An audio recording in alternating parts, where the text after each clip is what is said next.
দেখান।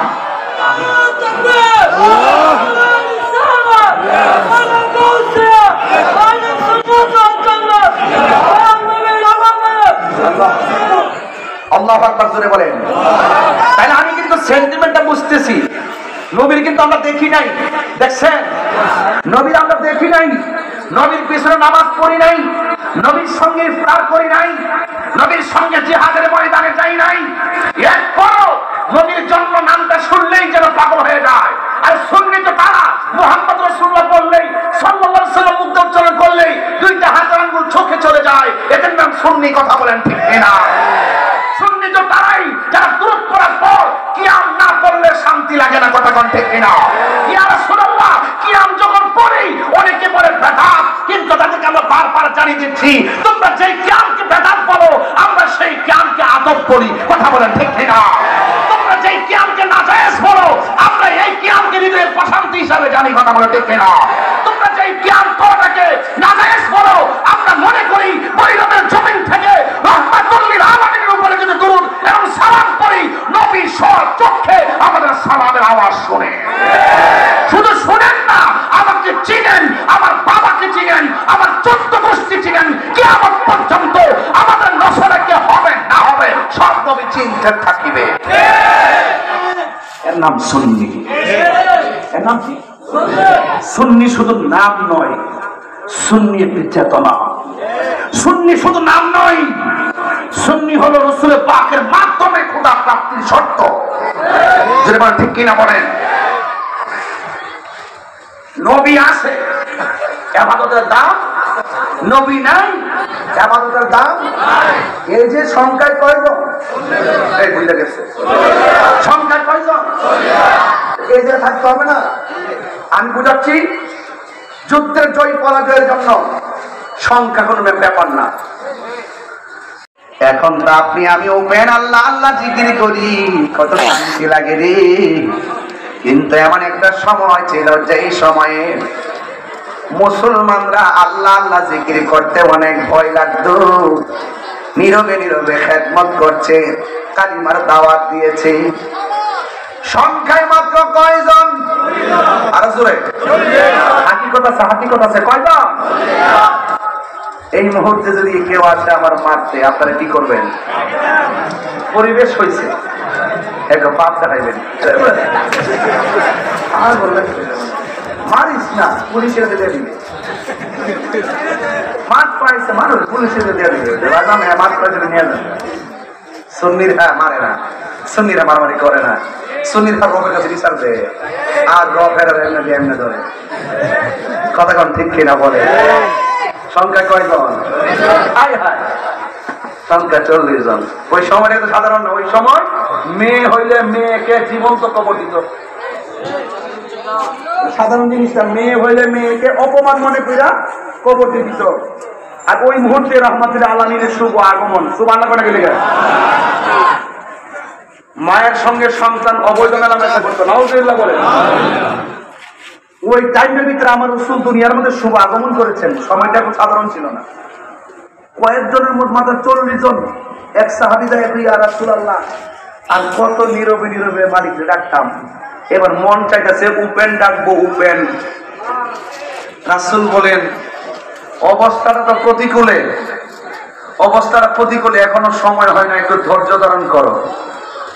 এরপর সাহাবায়ে কেরামের আবেগ তো অনেক কঠিন। জন্ম আমার নবীর যুগে, জন্ম আমার নবীর যুগে। কতটা কি পাগল, কতটা গাইলে টান্না মুক্তি হয়ে জায়গা। এইগুলা সেই পাগলগুলো, ছোটবেলার পাগলটি। ছোট্ট ছোট পোলাপান যখন নিচে ওয়াজ শুনতো, তখন আমি গাইতাম নিশিরাইতে কার বাঁশি বাজে।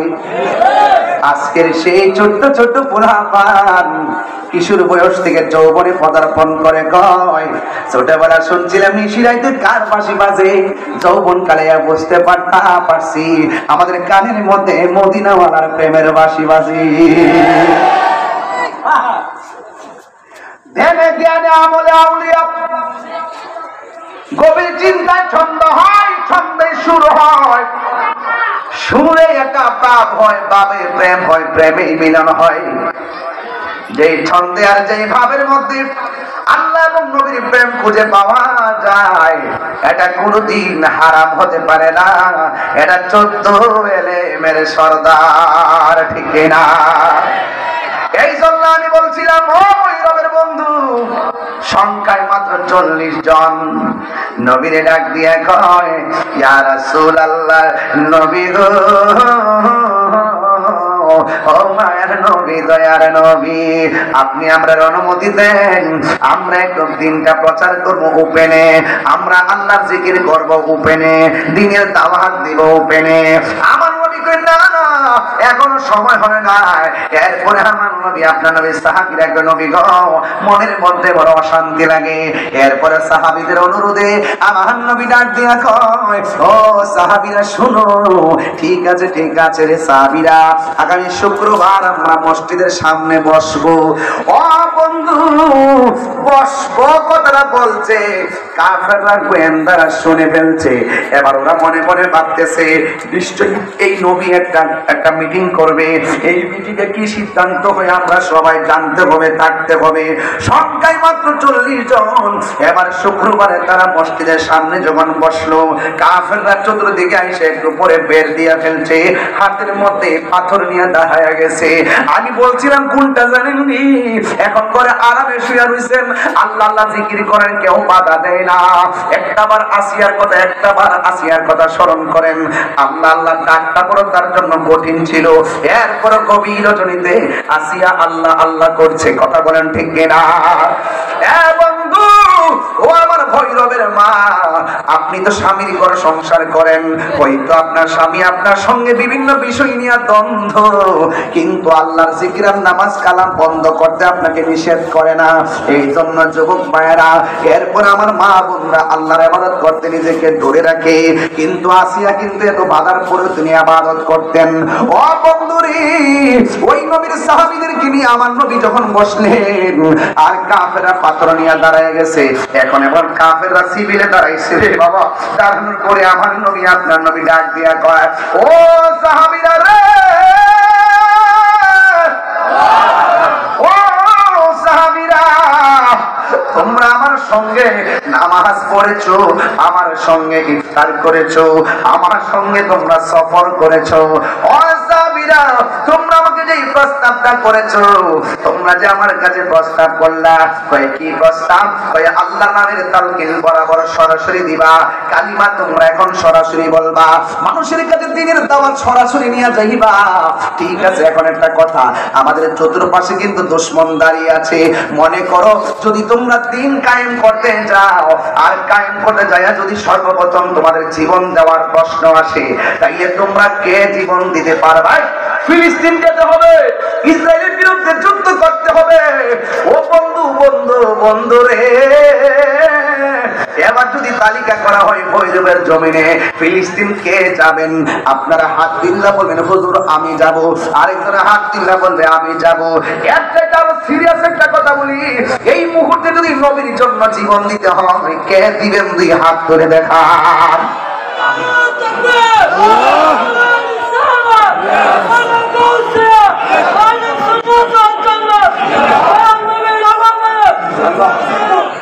আল্লাহু আকবার জোরে বলেন। তাহলে আমি কিন্তু সেন্টিমেন্টটা বুঝতেছি, নবীর কিন্তু আমরা দেখি নাই, দেখছেন? নবীর আমরা দেখি নাই, নবীর পিছনে নামাজ পড়ি নাই, নবীর সঙ্গে ইফতার করি নাই, নবীর সঙ্গে জিহাদের ময়দানে যাই নাই। এরপরও নবীর জন্ম নামটা শুনলেই যেন পাগল হয়ে যায়। আর সুন্নি তো তারা, মুহাম্মদ রাসূলুল্লাহ বললেই, সাল্লাল্লাহু আলাইহি ওয়াসাল্লাম মুখ উচ্চারণ করলেই দুইটা হাতের আঙ্গুল চোখে চলে যায়, এদের নাম সুন্নি। কথা বলেন ঠিক কিনা? সুন্নি তো তারাই যারা দুরূদ পড়ার পর কিয়াম না পড়লে শান্তি লাগে না। কথা কোন ঠিক কিনা? ইয়া রাসূলুল্লাহ, কিয়াম যখন পড়ি অনেকে পড়ে বেদাত, কিন্তু তাদেরকে আমরা বারবার জানিয়ে দিচ্ছি, তোমরা যেই কিয়ামকে বেদাত বলো, আমরা সেই কিয়ামকে আদব করি। কথা বলেন ঠিক কিনা? তোমরা যেই কিয়ামকে নাজায়েজ বলো, আমরা এই কিয়ামকে হৃদয়ের প্রশান্তি হিসাবে জানি। কথা বলেন ঠিক কিনা? তোমরা যেই কিয়াম করাটাকে নাজায়েজ বলো, আমরা মনে করি ভৈরবের জমিন থেকে রহমাতুল লিল আলামিনের উপরে যদি দুরূদ এবং সালাম পড়ি, নবী শুনে। শুধু শুনেন না, আমাকে চিনেন, আমার বাবাকে চিনেন, আমার 14 গোষ্ঠী চিনেন। কিয়ামত পর্যন্ত আমাদের নসলে কে হবে না হবে সব নবী চিনতে থাকিবে। এর নাম সুন্নি। এর নাম কি? সুন্নি শুধু নাম নয়, সুন্নি একটি চেতনা। সুন্নি শুধু নাম নয়, সুন্নি হলো রাসূলের পাকের মাধ্যমে খোদা প্রাপ্তির শর্ত। যদি বলেন ঠিক কিনা বলেন। নবী আছে, ইবাদতের দাম। নবী নাই, ইবাদতের দাম। এই যে সংখ্যায় কয়জন? এই ভুলে গেছে। সংখ্যায় কয়জন? এই যে থাকতে হবে না। আমি বুঝাচ্ছি, যুদ্ধের জয় পরাজয়ের জন্য সংখ্যা কোনো ব্যাপার না। যুদ্ধের জয় পরাজয়ের জন্য সংখ্যা কোনো ব্যাপার না। যুদ্ধের জয় পরাজয়ের জন্য প্রথম শর্ত হলো আল্লাহর উপর অবিচল আস্থা এবং বিশ্বাস। ঠিক কিনা বলেন? বদরের যুদ্ধে 1000 লোকের বিরুদ্ধে মাত্র 313 জন যুদ্ধ জয় হয়ে গেছে মুসলমান। বিজয়ের পতাকা দেওয়ার মালিক কে? আরো বড় করে কে? সংখ্যায় কয়জন? আল্লাহু আকবার বলেন না কেন? সংখ্যায় মাত্র 40 জন, চতুর্দিকে কাফির। আর 40 জন আমার নবী সেনাপতি হইয়া প্রস্তাব করলেন, সাহাবীরা রে আমার, ও সাহাবীরা, এই মুহূর্তে যদি আমরা দিন কায়েম করতে যাইয়া যদি আমরা জীবন দেওয়ার প্রশ্ন আসে, তোমাদের মধ্য থেকে কে প্রথম জীবনটা দিবে? এবার 40 জন লোকের ভিতরে একটা লোক দাঁড়ায়া গেছে। এই লোকটার নাম হইল হযরতে আবু বকর। আল্লাহু আকবার। নবী প্রিয় সাহাবী হযরত আবু বকর সিদ্দিক, নবীর প্রিয় সাহাবী হযরত আবু বকর সিদ্দিক, ভালোবেসে শুইল পাশে, ভালোবেসে শুইল পাশে, যাইয়া দেখো মদিনা মদিনা মদিনা, আসে গো মুমিনের ঠিকানা। বলো মদিনা মদিনা, আসে গো মুমিনের ঠিকানা। দিদার চেয়ে কাঁদো তোমরা, দিদার চেয়ে কাঁদো তোমরা, ও নবীর দিওয়ানা। মদিনা মদিনা, আসে গো মুমিনের ঠিকানা। বলুন মদিনা মদিনা, আসে গো মুমিনের ঠিকানা। নবী দেখতে চান কি চান না? জালালউদ্দিন সৈয়দী 75 বার দেখল নবীজি। জালালউদ্দিন সৈয়দী 75 বার দেখল নবীজি। তোমার দেখিয়া নবী, তোমার দেখিয়া নবী, জ্বালা তাহার মিটে না। মদিনা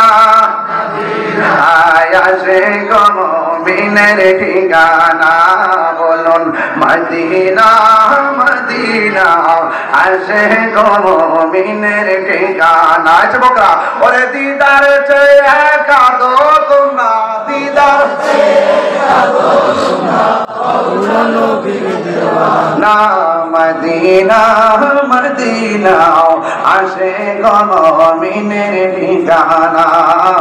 একটা জবান বন্ধ রাখবেন না, মহব্বতে মায়ার সরে বলুন সুবহানাল্লাহ।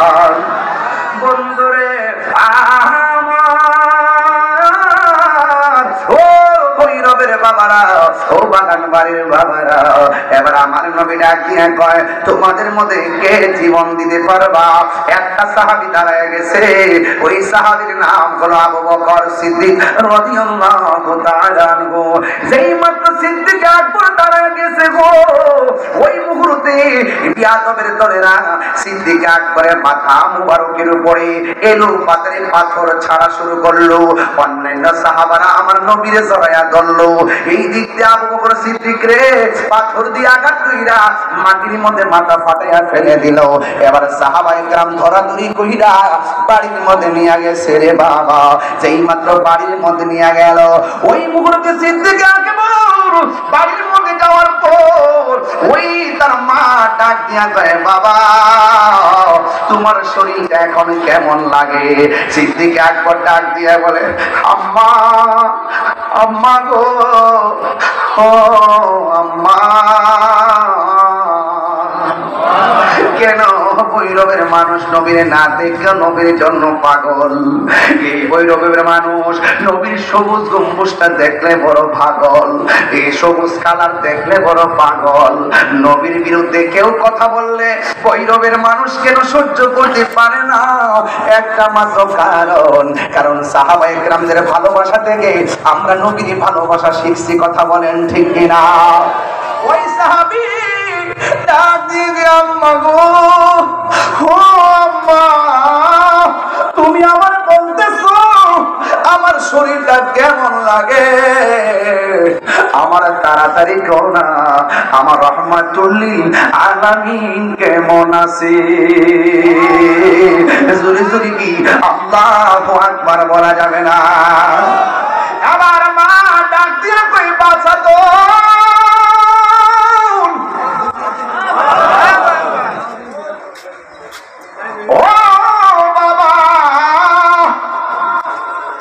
যে শরীর থেকে রক্তক্ষরণ হয়েছে, তোমার শরীরটা বড় দুর্বল হয়ে গেছে রে বাবা।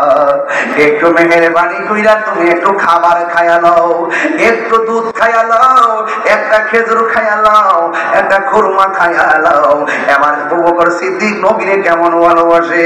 ও আম্মা, যেই ময়দানে নবীর সঙ্গে যাইয়া আমি মাথা ফাটায় পড়ে গেছি, ওই ময়দানে নবী ছিল। আমার আম্মা গো, আপনি আমার খাবার দিয়েছেন খাওয়ার জন্য, তবে আমি একটা কথা বইলা দেই, যতক্ষণ পর্যন্ত আমার নবী, আপনার নবী রহমাতুল্লিল আলামিন আমি দেখবো না, ততক্ষণ পর্যন্ত আমি এক গ্লাস পানিও খাইতাম না। ও আম্মা, রক্তের জ্বালা ভুলে গেছি, মাথার ব্যথা ভুলে গেছি, নবী দেখার জ্বালা আমি আবু বকরের কলিজা সহে না গো মা। তাড়াতাড়ি একটা কাম করো, ও আমার খাওয়া দাওয়া লাগবে না গো, তোমার শাইলা সন্ধ্যা দিয়ে আমার চোখটারে ডাকো, আমার চোখটারে খাইকা, আমার মুখটারে খাইকা। আর দেরি করো না, কাফেররা যদি দেখার ভয় থাকে, তোমার শাড়ি কাপড় দিয়ে আমার চেহারাটারে খাইকা তাড়াতাড়ি আমার নবীর বাড়িতে লইয়া যাও। যতক্ষণ আমি নবীর চেহারা মুবারক দেখবো না গো, ততক্ষণ পর্যন্ত আমি আবু বকরের এক গ্লাস পানিও মুখের মধ্যে দিব না। আপনার দেখেন যে এই সন্তান কয় নবী কেমন আছে, আমার খবর নিও না। নবী খাওন, আরে আমার খাবারের খবর নিও না, আগে তাড়াতাড়ি নবীর বাড়ি লইয়া যাও। এখন একটা কথা শুনেন, এই মা সন্তান মুখ থেকে এই কথাটা শুনেন, এই মা তো জীবন বাজি যাইকাও মা মনে মনে কি করে জানেননি? ও পুত্রী, ও বাসাদন, প্রয়োজনে তোমাকে সেভ করতে চাইয়া আমার জীবন দিন, কিন্তু আমার সন্তানের মনের বাঞ্ছনা আমি পূরণ করবো। সত্য হইলেও তো মা, মা বড় ধন। এই জন্য মা মা ওই মা এমন একটা জিনিস, সন্তান যেটা চায় নিজে না খাইয়া সন্তানরে খাওয়ায়। এই জন্য আমার ভৈরবের বাবারা এই সন্তানটার জন্য মা কি করে শুনেন, দেখবেন ও বন্ধুরে, ও বন্ধু, এই মা তখন সন্তানটা তারা করাইয়া নিজের শাড়ির কাচলটা দিয়া চেহারাটার ঢাইকা আমার রহমাতুল্লিল আলামিনের বাড়িতে রওনা দিছে সন্তানের মনের আশা পূরণ করার জন্য। যেই মা কদম দেয় নবীর বাড়ির দিকে, সেই মায়ের কদমের দাম কম না বেশি? নিয়ত করেন, নিয়ত করেন, মারলে আমরা যাবেন। আরে নিয়ত করেন না, দেওয়ার মালিক কেডা? আর দেওয়ার মালিক কে? নিয়ত করেন না যে মা বাড়ি থেকে আপনার দিকে পশ্চিম দিকে ফিরে নামাজ পড়ে দোয়া করে, ওই মা যখন স্বয়ং কাবারে বুকে লইয়া দোয়া করব, সন্তান মার সঙ্গে গেলে সন্তান জমি হয়ে যাইব। কথা কোন ঠিক কিনা? আমার কথা ভাই পরিষ্কার। আপনি তো আমাকে ভালোবাসেন, আমি এখান থেকে একটা কথা বলতে চাই, আপনি যদি আমাকে ভালোবাসেন আমার কাছে মুড়ি ধোয়া বাড়িতে গরু নিয়ে যাবেন না, ভালোই তো অল্প ফটো বলে খাই দেবো, কথা লাগে। আমি পরিষ্কার কথা বলে দিচ্ছি আগের থেকে, আপনি মা বাবার মানে কষ্ট দিয়া আমার বাড়িতে আমার আপা করবেন, আপনার মতন মুড়ি চাহিদির দরকার নাই। কথা বলেন ঠিক কিনা বলেন? পীর মুরিদি আমার ব্যবসা না, পীর মুরিদি হলো সুন্নিয়ত প্রচারের একটি অন্যতম মাধ্যম, এই জন্য সুন্নি বানানোর একটা মাধ্যম। এই জন্য আপনারা সাবধান করে দিলাম যে মা বাবার মানে কষ্ট দিয়ে একবার আমার বলছিল, এবার এই যে মধ্যস্থরে বলছিলাম, অনেকের মনে আছে কিনা জানি না, এক বেচার আমার ঈদের দিন বিকালবেলা চোখের পানি ফালায় আগে কইতেছে, হুজুর গরু যদি কুরবানি করে মা বাপরে যদি না দেয়, খবর তো না নেয়, যদি খায় তার কুরবানি ওই বলি আমার দিকে এটা আর কি।